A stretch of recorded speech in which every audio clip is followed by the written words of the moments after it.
இல்லை அது அவசியப்படுது. ஏன்னா என்ன நடந்ததுன்னு நமக்கு தெரியுது இல்லை. முதல்ல 2 பேர்னாங்க, அப்புறம் ஒருத்தருங்கிறாங்க. அவர் ஏரோப்ளேன் மோடில் போட்டாருங்கிறாங்க. அது யார் சொன்னார்னா அவரே சொன்னாருங்கிறாங்க. முன்னுக்கு பின் முரணாக இருக்குது. ஒழுங்கான தகவல் நமக்கு தெரியல. அந்த அண்ணா பல்கலைக்கழகத்தினுடைய நிர்வாக அவங்களுடைய அனுமதி இல்லாமல் யாரும் உள்நுழைய முடியாதுன்னா இவரால் உள்ளே போக முடிஞ்சது? அப்போ இது ஒரு சரியான நேர்மையான ஒரு அமைப்பு இருந்து விசாரித்தா தான் நமக்கு தெரிய வரும். அதனால மகளிர் ஆணையத்திலேருந்து விசாரிக்கிறத நான் வரவேற்கிறேன். அப்போவாது சரியான உண்மை. அதே போல் தொடர்ந்து பார்த்தீங்கன்னா திமுக சார்பில் அவர் கட்சியில் இல்லைன்னு சொல்கிறாங்க.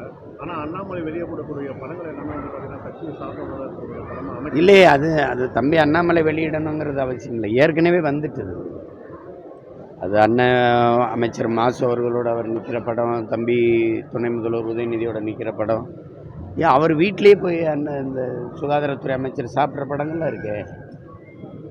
அவங்க கட்சியிலே சோரொட்டியில் அவர் பேர் போட்டிருக்குது, அந்த முரசொலியில் அவர் பேர் போட்டு வெளியிட்டதற்கு எல்லாத்தையும் வெளியிடுறாங்க.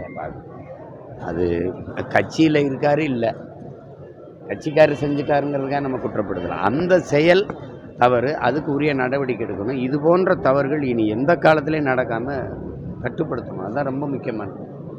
இதை வச்சுட்டு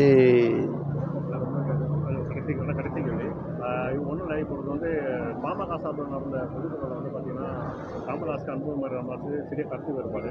அது குறித்து அமைச்சர் தாம் வன்மரசன் ஒரு கருத்து தெரிவிச்சிருந்தார். சின்ன மாங்காக்கும் பெரிய மாங்காக்கும் பிரச்சனை அப்படின்னு. அதெல்லாம் ரொம்ப இழிவான சொல்ல. அதெல்லாம் கட்சிகளை உங்கள் கட்சிக்குள்ள பிரச்சனையே இருந்தது இல்லையா? உங்கள் கட்சிக்குள்ளே பிரச்சனைகளே இருந்ததில்ல. இப்போ எங்கள் அண்ணன் அழகிரிக்கும் ஐயா ஸ்டாலினுக்கெல்லாம் முரண்களோ கருத்து முரண்களோ வரலையா? அதெல்லாம் பேசக்கூடாது. அது அவங்களுக்குள்ள உள்கட்சிக்குள்ளே பிரச்சனை. நீங்கள் ஊடகத்தில் எடுத்து வெளியில் வந்துட்டதுனால தெரிஞ்சிருச்சு. யாருமே உள்ளே அனுமதிக்கலைன்னா என்ன பண்ணியிருப்பீங்க? சரி, அது நாள் பிரச்சனை இருந்தது, அடுத்த நாள் 2 சரியாயிடுச்சுல்ல, முடிஞ்சு போச்சுல்ல. அதில் போய் அந்த பிரச்சனையால் நாட்டுக்கு மக்களுக்கு ஏதாவது பாதிப்பு இருக்கா? அது ஒன்றும் இல்லை. செய்திகளை உடனுக்குடன் தெரிந்து கொள்ள உடனே சப்ஸ்கிரைப் பண்ணுங்க.